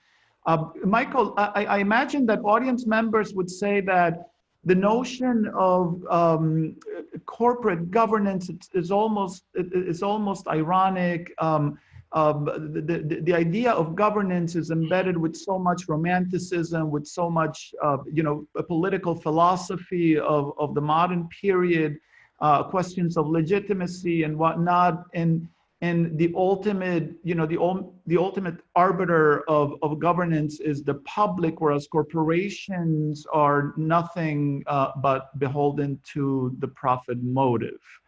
And so given the immense financial power that corporations have globally today, I think postmodernists would say that they have usurped the role of the state. How would you answer a question like this? And I know it's not the first time that you've been faced with such a question. Yeah, but I'll say in response to Abik, when the British Empire was out there colonizing, a lot of that work was done through corporations, whether it be the East India Company or other company charters they granted. They sent them out to bring that wealth back home. I think it's we have a different governance today. It definitely has changed. But in some ways, I think we think we're living in a new world, and we reorganize a little differently.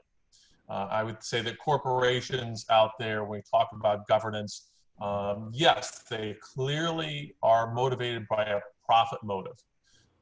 But part of the reason we get involved as an active investor, so in voting our proxies, filing shareholder resolutions, working with other state treasurers and other large pension funds, is because we're the real owners here. We shouldn't cede governance to a group of 9, 11, or 13 board members who frequently don't represent all of the stakeholders in that corporation. So one of the big things we do, we believe in governance. If you believe in democracy and everyone should have some vote, and our country is strong through our diversity, corporate boards should as well. So we work together with other large institutional investors. We started a group here, we joined a group, and now we lead a group here in the Midwest called the Midwest Investors Diversity Initiative. And it's our goal to use our collective power of investments to make sure that corporate boards in the Midwest have some diversity on their boards. And we have engaged, I think, with 16 companies and got them to add at least a minority or a woman to their board or to change their policies. And so we've had success there. Now, I think also part of the problem with corporations is a problem that began with Milton Friedman, who said the primary responsibility of a corporation is the advancement of their shareholders' interests. Well, shareholders are not the only stakeholders in corporations. You also have customers, you have employees, you have the local communities they operate in. And I think we're starting to finally see a shift here when you have the Business Roundtable issue basically a manifesto saying that corporations need to consider these other stakeholders. Larry Fink, CEO of BlackRock, has said basically we have problems there. The example I give to people, and as a politician I try and break it down in terms people understand, is yes, the company wants to maximize its profit. We as individuals want to maximize our fun, for a better word. But we live in families. And if I try and maximize my fun, if I try and make all the decisions to benefit me, pretty soon my spouse is going to be very upset with me and may leave. My children may seek psychiatrist help. If a company only looks out for its shareholders, eventually they're going to find worker strikes or work slowdowns. If they continue to maximize their profits by gouging their customers, eventually those customers will find other sources for whatever products they're looking for. If they decide to disregard the environment, they might find themselves subject to litigation risk, lawsuit risk. They might find there's reputational risk, and a lot of value in these corporations is held in their brands, their reputation. And so what we do and we engage is encourage them to look at all shareholders. And I think this is something that governments, true democratic governments, have done for a long time. They try and balance all these competing interests. Maybe autocrats don't do this, but true democracy should. And we would like to have corporate governance that reflects a lot of these democratic values. Thank you. That answers your question. I think it does, but I'm gonna go to Sarah, and we have a couple of questions lined up from the audience that we need to get to. But Sarah, you yourself had posed the question: can corporations be positive contributors to these challenges that you've been experiencing in your professional life, fighting corruption and all of these other challenges? Do you want to respond in any way? Yes, and to pose another question, the question also that I had was that I think that corporations are sometimes part of the problem and also clearly part of the solution. But I think what, Michael, you mentioned is also what I'm highlighting is that autocrats don't follow the same rules. And so we have a lot of problems when we've set this example, working at OECD with the Anti-Bribery Convention or UNCAC in the UN. Certain countries will follow that and actually have, in the past 10 years, made huge changes, I think, in corporate governance. And that has really affected international development and achievement of SDGs.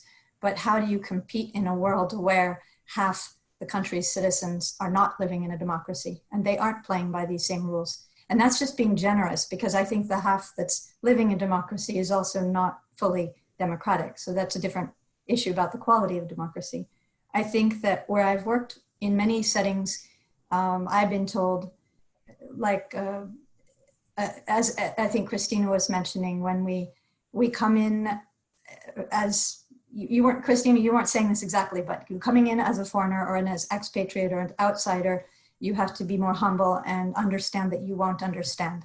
Especially in Papua New Guinea, I recommend that you all visit, and you won't understand what's happening. It's something like I've never experienced. It's like falling down a rabbit hole. But obviously it's clear to people operating in that society. So you really have to recognize your expertise only goes so far, and you really have to facilitate and learn.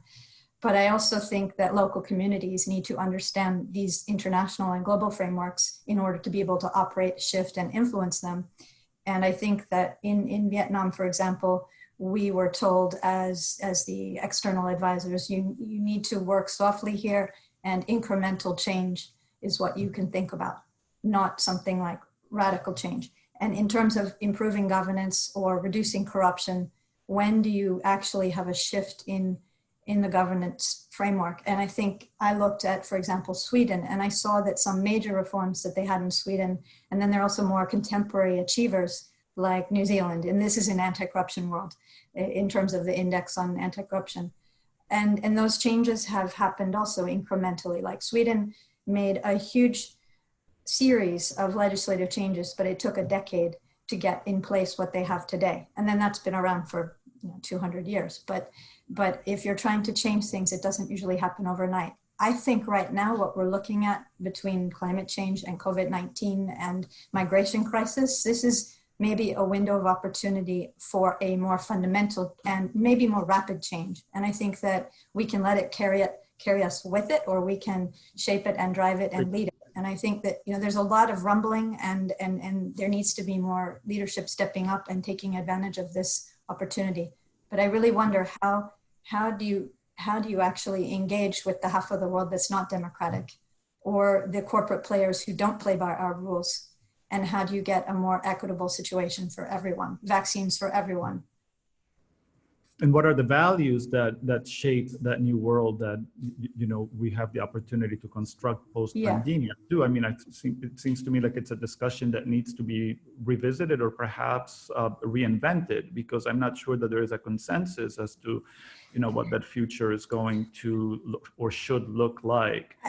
As a nation, you need shared values as a community, but I'm not sure if we all have to have a global shared value. I mean, aside from humanity, I'm wondering if, in thinking in political economy terms, if you can have shared interests, and that would be enough. Because I don't think we're going to fundamentally have everyone having the same values, but I think that even the autocrats may have an interest in a certain outcome that we say Democrats. I don't mean to make it so black and white, but I think that it's more about finding those commonalities than necessarily creating a global consensus. I mean, that would be an awesome undertaking, but I think we also have to respect the diversity of different values, and things may work differently in different places, but we can probably work. It's a great discussion to be had, and I'm not sure maybe Christina has some perspective on this, because I think. Well, I just want to get to our audience because I do have a question for Christina. Christina first, and Abhikyu second, because it's a much more practical question, and it has to do with the COVID-19 crisis.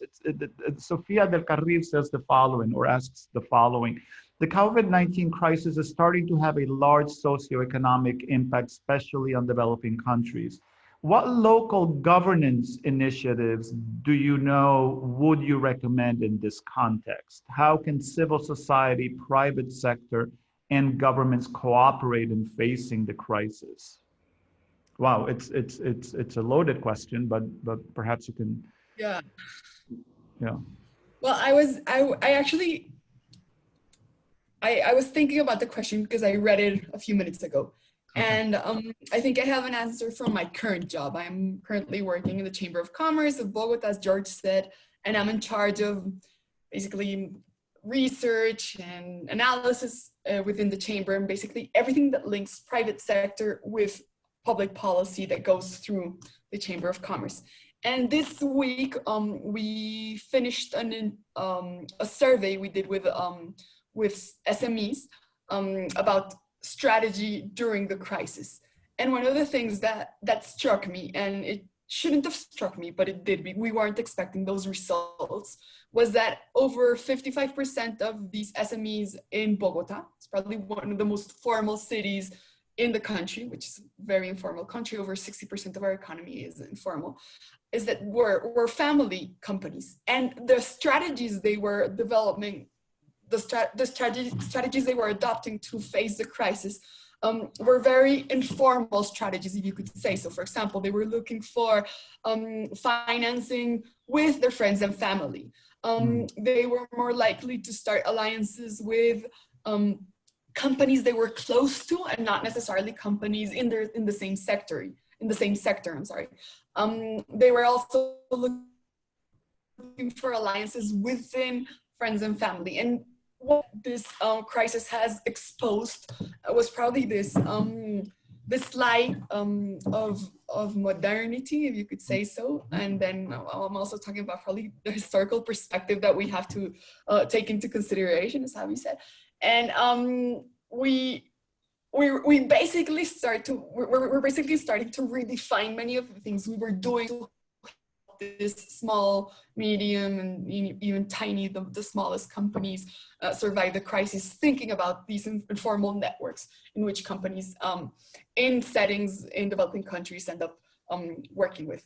So I don't know if this helps, but I think this is definitely something that is probably global. This is something very local, but it probably happens in similar ways all over the world. And I think that protecting these small organizations, these small productive organizations, is probably one of the best ways that we're going to, one of the best strategies we're going to have to survive the crisis. I know it sounds weird to jump from migration and a social crisis to economic crisis, but I think this is probably where we're going to start to work from local perspectives. Thank you, thank you. Abhik, I want to turn to you because as the leading person on innovation,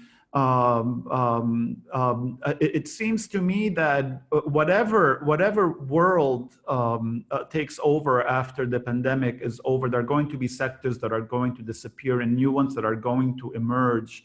That seems to me the consensus among what are we call, let's call them the prophets in the media.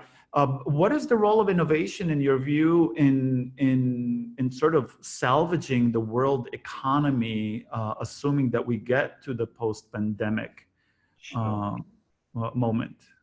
Yeah, sure, George. I'm gonna try and also answer the question around like what are the practical things that are going on. So I just want to build on what Christina and Sarah have said earlier, that sort of, some of the most innovative and most practical solutions have to be, local. They have to come up from the grassroots. Obviously, everybody has a role to play. I'll give you a very practical example. So last week, we had a meeting of all the leaders and senior civil servants and political officials from our member states to firstly just very quickly share their views and feedback on what are the most critical challenges they are facing, particularly on COVID-19, and also share some examples of good practice, which can be replicable, scalable across similar contexts, right? So very quickly, what became evident was that one of the biggest challenge many of our sub-Saharan African countries and the smaller countries are facing is in actually getting the sort of equipment and medical stuff that they need to deal with COVID until there is a vaccine. So many of our countries have very few, let's say, ventilators and, testing kits and that sort of thing, which are obviously now becoming more and more easily accessible in the G7 OECD kind of context. But, there are very few on the ground in many developing countries. So also getting some of the things that can essentially help mitigate the crisis, like, for example, some of the other things that, I'm not a medical expert, but like the other things that go around dealing with COVID until there's a vaccine. So we are now working as a group of countries, that we're going to sort of do pooled procurement for many of these. Now, this is you can call it an innovation, but it essentially stems from a necessity, because Michael was talking earlier about good governance, and that's great that people like him are there to keep corporations in check and hold them to account. But big pharma, is extortionate when it comes to prices of medicines and medical equipment, and poor countries find it very hard to buy them at market prices. So, and obviously smaller countries do not have economies of scale and that sort of. So we are going to be doing pool procurement, creating digital platforms where countries will say, I need X number of ventilators, or the other country says, I need X amount of aspirin, or whatever it is. And that will give us a greater bargaining power when it comes to dealing with big pharma, in purchasing these things. So these are the sort of innovations that are happening under the radar in dealing with COVID in particular. And Sarah mentioned, she's worked in Papua New Guinea. Papua New Guinea is also one of the countries where we work in. And, it's a country of about 8 million people, but it is an incredibly diverse country, as Sarah will, I'm sure, testify to. Very complex and very sort of topographically very challenging. It has about 800 official languages. So even to get the word out that you need to do social distancing and things like that, you have to tailor your communications, public advocacy messages in so many languages and so many ways across. Like India, we have about 30 official languages. It's all very complicated, but that's where the question of innovation and partnerships come in. And what I'm finding in my reach out to corporations, private sector, public sector, multilateral organizations, is that the most effective and the most proactive community of influencers and those who can actually make a difference are civil society organizations. Those who have a stake at the grassroots level are the ones who are most willing to put their skin in the game. And the big corporations I hope they're doing their bit, but they are not quite. I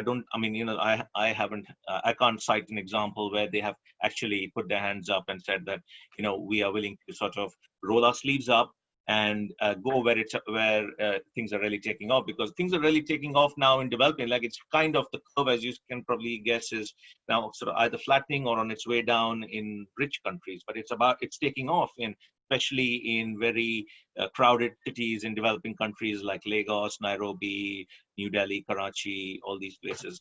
And actually, things are going to get worse before they get better in many of our member countries that we are concerned about. And it's really time for everybody to join hands. And innovation comes through in many different ways. I mean, it's not just one thing or the other.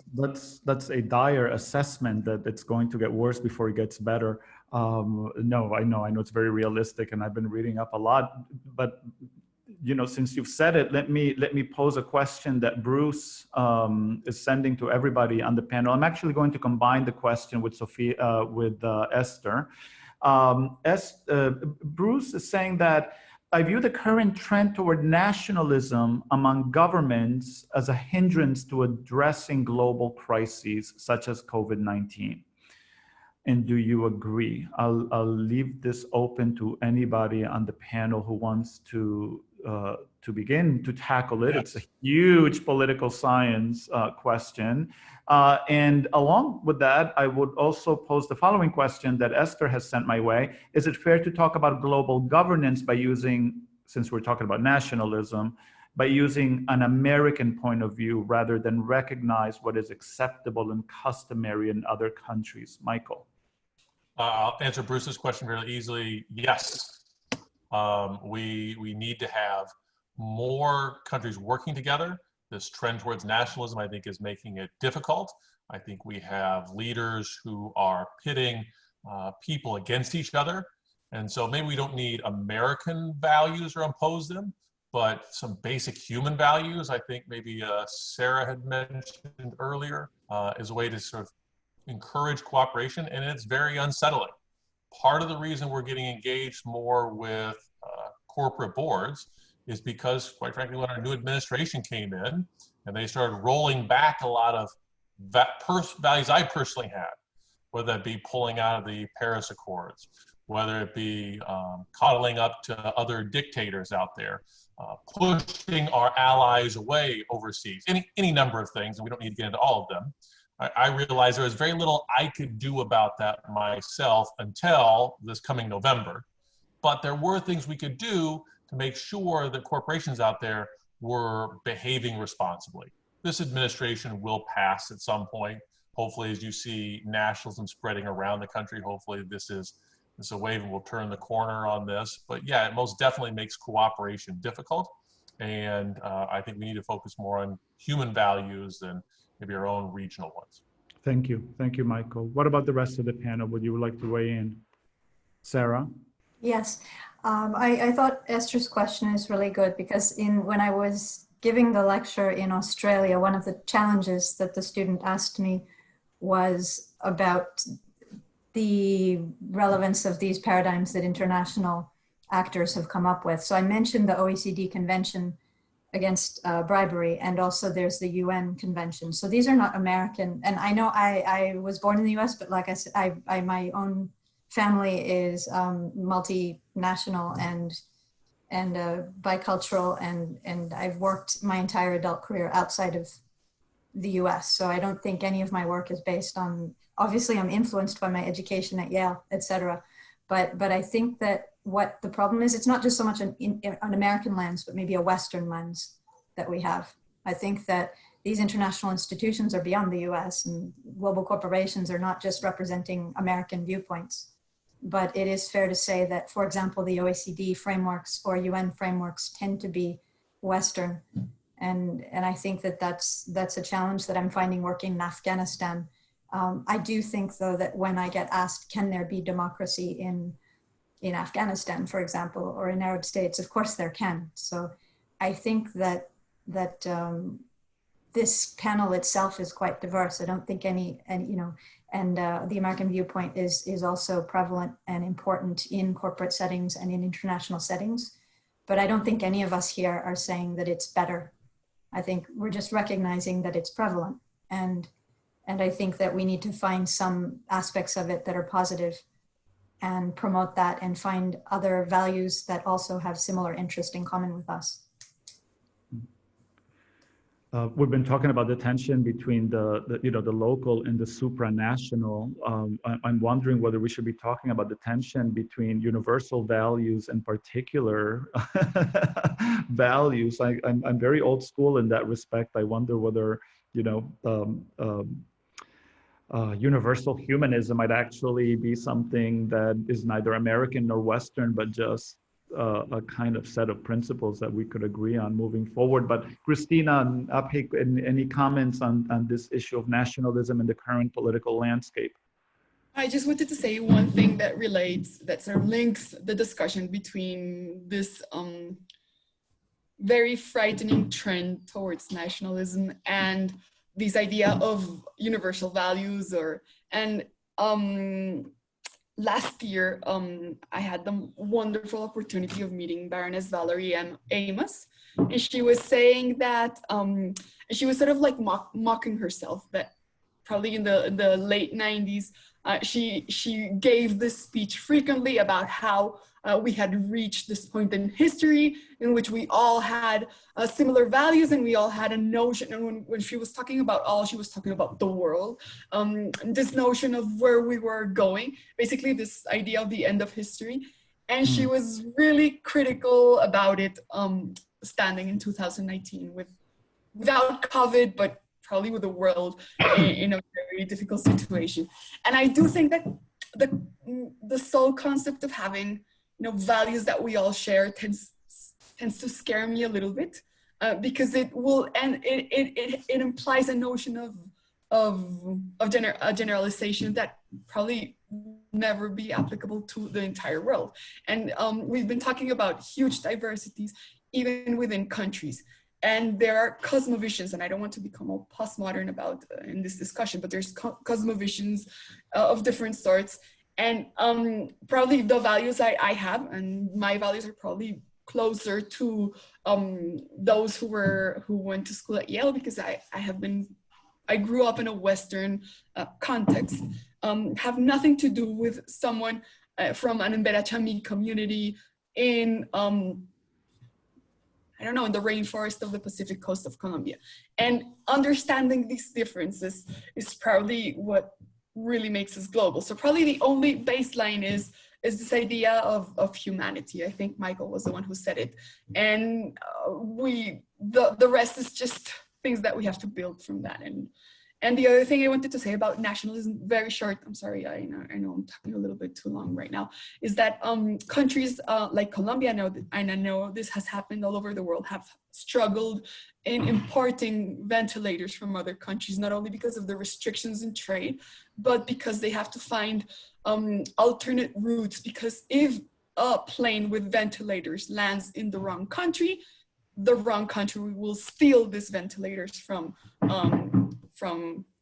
the plane, and well, we of course need them as the rest of the world. And I think this is probably a very concrete example of how nationalism can be severely terrifying, or could be damaging to the world. Thank you, Christina. We're actually running out of time, so Abhik, you get the last word on this problem of nationalism as you see it.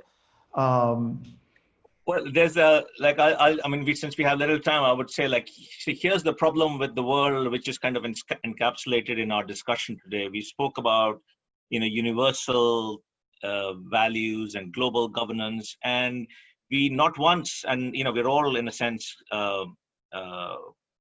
part of this thing, that not once have we actually even mentioned one of probably the biggest disruptor to all things that we have taken for granted so far in the world, or the status quo as it has been, which is the rise of China, right?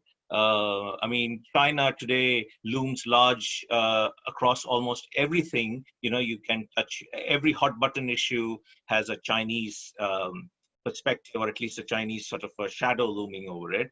And China will be a very important part in everything to do with the world for a long time to come. And yet we see that the distance between China and particularly the West, but other parts of the world, and then of course you have other poles of the world which need to be taken into account. There's Russia, there's there's Iran and the Arab world, and of course there are so many other issues. So yes, global governance needs to move on from being what has, at least in the post-Second World War period, been a Western construct, being truly global in the sense that it embraces different points of view, and maybe not everybody will share the same values and the same view on the world, but so long as there is cooperation based on mutual interest, I think we'll be able to move to a better place.